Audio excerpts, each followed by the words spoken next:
आजपासून आपण new subject DMS means database management system start करणार आहोत. आता हा जो सब्जेक्ट आहे याचा मार्क्स डिस्ट्रीब्युशन कसं आहे? हा सब्जेक्ट टोटल 200 मार्क्स आहे. मग या 200 मार्क्स मध्ये सेशनल साठी 30 मार्क्स आहेत. म्हणजे तुमच्या 30 मार्क्सच्या 2 सेशनल्स होतील आणि त्याचा जो ऍव्हरेज असेल तो ऍव्हरेज काय राहील? आउट ऑफ 30 राहील.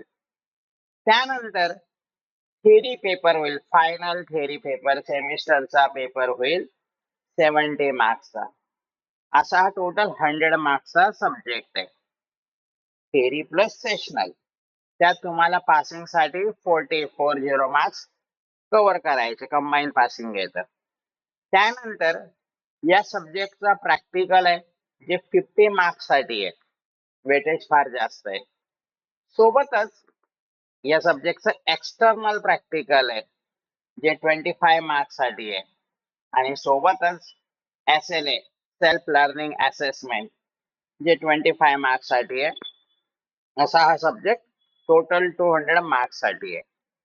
आता या सब्जेक्ट मध्ये कोणत्या सिलेबस मध्ये कोणते कोणते युनिट आहेत ते आपल्याला बघायचंय. टोटल आपल्याला 5 युनिट आहेत. याच्यातलं फर्स्ट युनिट आहे इंट्रोडक्शन टू डेटाबेस सिस्टीम जे 12 मार्क्स साठी आहे. सेकंड युनिट आहे रिलेशनल डेटा मॉडेल जे 12 मार्क्स साठी आहे. त्यानंतर थर्ड युनिट आहे interactive SQL and performance tuning 18 marks साठी, वेटेज फार जास्त आहे.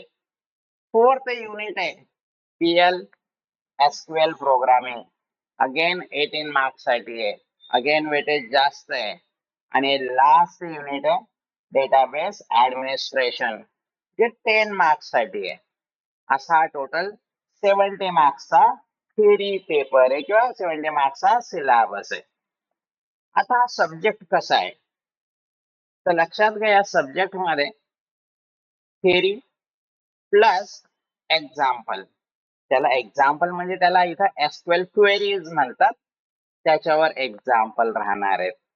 सो एक्झाम्पल पण आहेत, थेरी पण आहे, पण मेजर पार्ट या ठिकाणी थेरीचा आहे. So this is your database management system.